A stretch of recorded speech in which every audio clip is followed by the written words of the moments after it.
ॐ सहनाववतु सहनौ भुनक्तु सह वीर्यं करवावहै तेजस्विनावधीतमस्तु मा विद्विषावहै।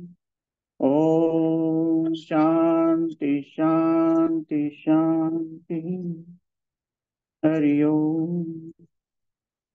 श्रीराम जय जय राम। श्री राम जय राम जय जय राम। श्रीराम जय राम।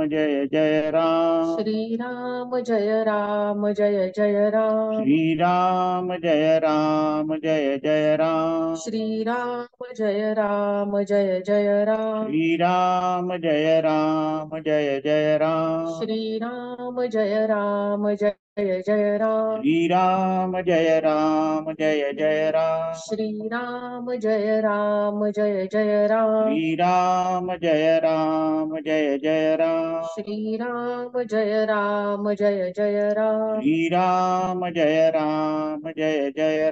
श्रीराम जय राम। श्री राम जय राम जय जय राम। श्रीराम जय राम। श्री राम जय राम जय जय राम। श्रीराम जय राम। श्री राम जय राम जय जय राम। श्रीराम जय राम।